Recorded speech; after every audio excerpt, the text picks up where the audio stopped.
À J-3 avant l'ouverture du salon du Bourget, Aérocontact TV s'est rendu sur place pour rencontrer son commissaire général, Aymeric Darcimol. Présentation du plus grand salon aéronautique et spatial mondial. Le paramètre qui définit le mieux un salon, c'est le nombre d'exposants.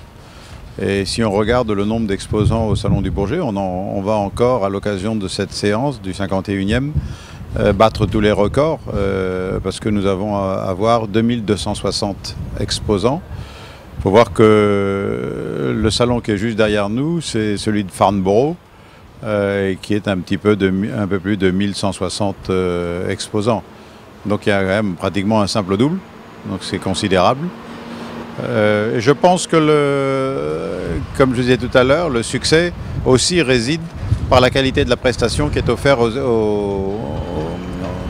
aux exposants pour bien travailler. C'est un salon où on travaille.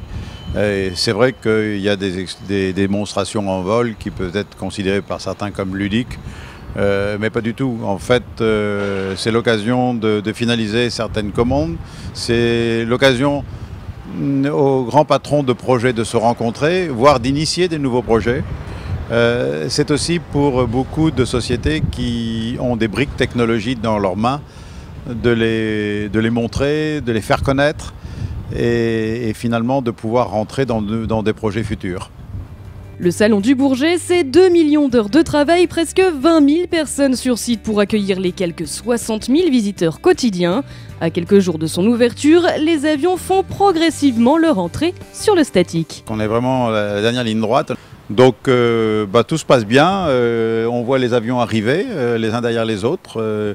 Nous avons vu ce matin des hélicoptères arriver, de Airbus hélicoptères. Nous avons vu le Rafale, qui va être, je pense, la grande vedette de ce salon, après les différents succès enregistrés cette année. Nous avons vu des avions étrangers aussi arriver, donc tout le monde converge apparemment dans les temps. On l'aura compris, le Bourget c'est un salon pour travailler, mais c'est aussi et surtout une histoire de passionnés.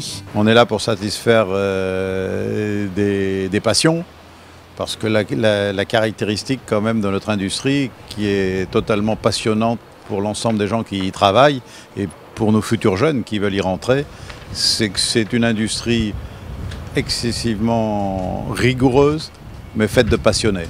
Et quand on demande quoi souhaiter au salon, la réponse ne se fait pas attendre. Une bonne météo, parce que je pense que la dernière fois, c'était la pire des météos que ce salon n'ait jamais reçu. Et on n'a jamais reçu autant d'eau sur la tête. Et là, si je pouvais avoir une connexion particulière avec ceux qui gèrent la météo, je leur demanderais un grand soleil pour une fois. Le Salon international de l'aéronautique et de l'espace ouvrira ses portes lundi 15 juin, d'abord aux professionnels pendant 4 jours. Le grand public est quant à lui attendu dès le vendredi 19, et ce, jusqu'au dimanche.